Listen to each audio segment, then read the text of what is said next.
Okay, Toyota Hiace commuter. Ang issue niya ay relay ng fog light. So ito yon. Yan. Papalitan namin siya ng Bosch relay. Yung 30 amperes. Patingin ako niyan. Yan. Ito na yung papalit namin. Kasi ito busted na to eh. Hindi na siya nabubuhay.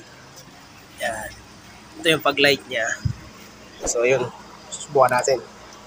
Testerin muna natin kung may kuryente. Tester natin. Tapos papalitan na rin namin ng bulb. Ano na siya eh. Ugutin ko lang. Ugutin mo nga pugi. Ba't tayo?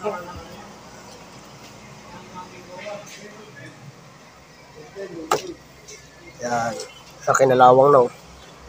Wari ko tumiwarik yung relay. Nabasa ng tubig. Ayan o. So nasira na. Ay mahirap maghanap ng ganito eh. So ang gagawin namin, Bosch relay na ang gagamitin. Okay, syempre, kuhain muna natin yung rekta. Tester. Okay, yan. Tester mo nga yung iba pa. Okay. So yung isa, yan. Yan yung ilalagay natin sa 30 ng relay na Bosch relay 30 amperes. Okay, sige. Cut mo muna yung isa na yun. Isa-isa lang muna tayo mag-cut. Yan. Kunin mo kaya yung cutter wire. Kuhain mo doon kay Aldo. Hindi, ito maliit. Kuryente yan, Pogi.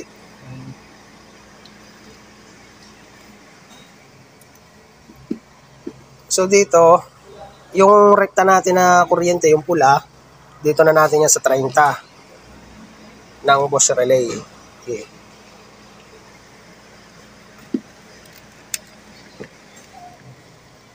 Yun, para kita. Wala naman eh. Alin naman kasama yun dyan? Doon sa 30 bossing, i-rekta natin yan doon sa kuryente ng relay na relay ng fog light. Naka-display nga, wala namang ilaw. Binigyan niya ako sa opisina, 1,000. 985 no. Okay, yung 30 ng Bosch relay, didirekta yun dun sa kuryente nung dating relay ng fog light. Depend na lang.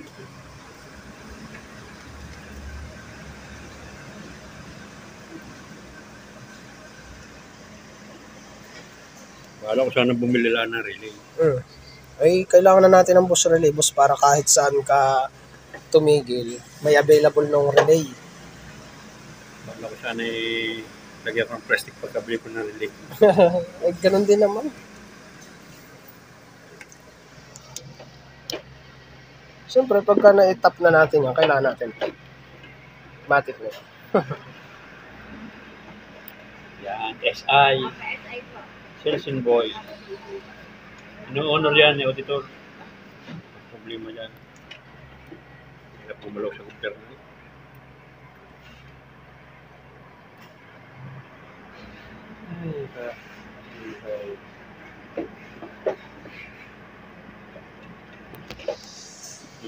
Tapos? Okay, so nakatap na. Hanapin naman natin yung switch. Asan yung tester? Bubahin ko yung switch. Hindi po, sabot naman yan. Patay yung switch doon. Okay lang, boss. Sama sa park light yan, di ba? Ginawa mo sa park light. Okay, buhay mo muna yung park light. Okay, naka-park light. Buhay ba yung switch? Patay. I-on mo yung switch. Buhay na. Okay. Testerin mo. Hanapin mo dyan yung iilaw. Ayun. Patay mo yung switch.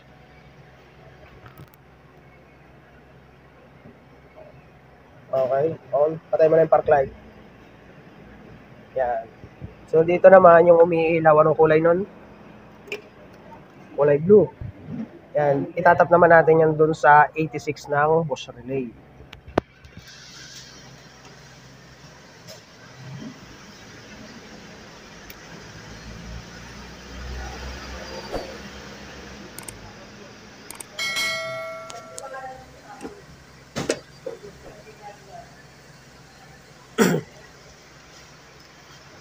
installer natin ay si Boss Ivan. Shout out. Yeah. Shoutout 86. nga pala sa mga gano ko. Saan yan? Nawawala. Hindi pa makita. Hindi ko makita. O ayaw magpakita. Dalawang bagay yun eh. Yeah, sa 86 yan. Switch yan galing dun sa park light at on-off ng pag-light switch. Number 86 ng relay ng Bosch Relay. Yan.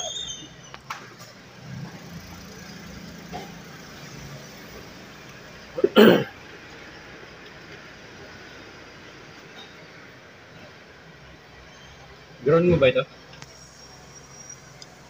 Oh, bus, ay sa ano ata yun ah. Baka sa pag-light nga yan.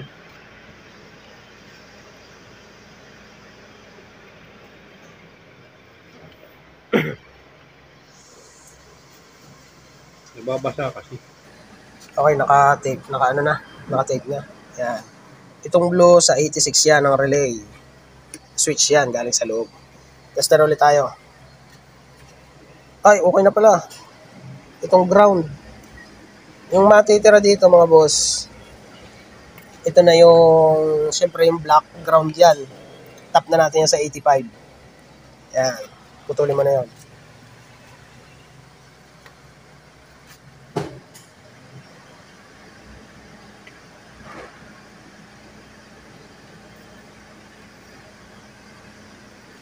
Yan.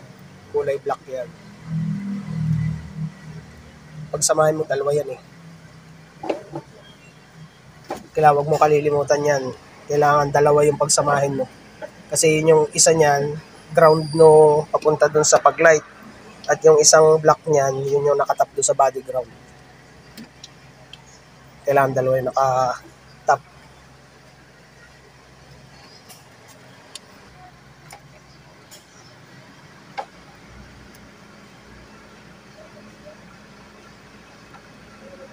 Shooter mo na siyang oh. Okay, so yung block niya, ground, 85 yan. Ayan o. So itong kasama nitong socket na to, yan yung may insulator, yan yung papunta na doon sa pag-light. So itong isang ito na yon ground ng relay. So kailangan, dalawa yung wire na yan, magkakasama yan. Doon sa 85. So yung natitira, kulay puti, yan na yung 87. Ito, 87 ng Bosch Relay. Yan na yung output. Papunta na doon sa pag-light. Sige, ituloy mo na.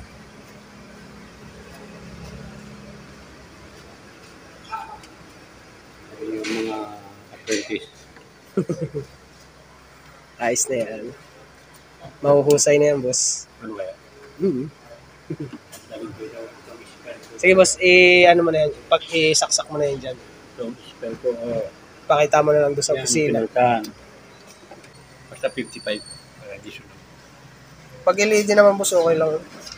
Ha? Okay lang ano. Oo. Ang LED, Pwede rin. Pero kalimitan naman, 35 watts lang. LED, Okay na. wala na isang yan. So ito, yung kulay puti, 87 na yan. Diyan na namin dinugtong yan. 87 ng relay.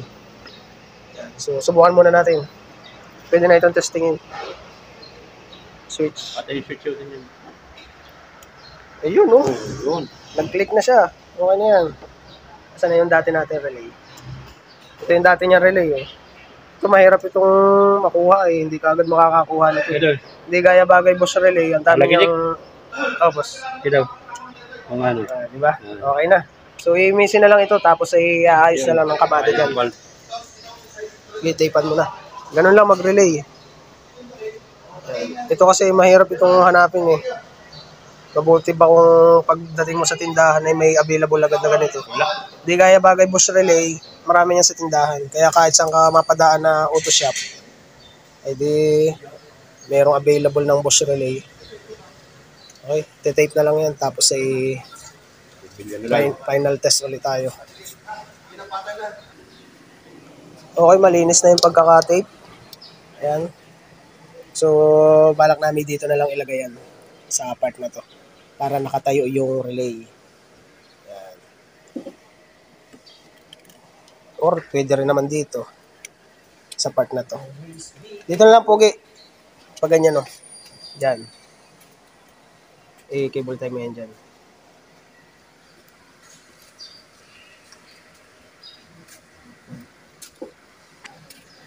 Okay, so dito na namin yan nilagay. Yung relay na yan. Basta nakatayo na ganyan, safe na yan. Hindi na mababasa ng tubig yan. Hindi na papasukin ng tubig. So, ayun. Testing ulit. Boss, testing nga. Park light. Yun. Ano ba yun eh? Oo. Patay mo boss yung switch ng relay. Nung pag light. Switch lang, on off. Yun. Okay, open. Okay, ayos na to. Ganun lang boss, kung paano magpalit ng relay ng pag light relay. Kinonvert na namin sa Bosch relay. 30 amperes. Okay? Diba?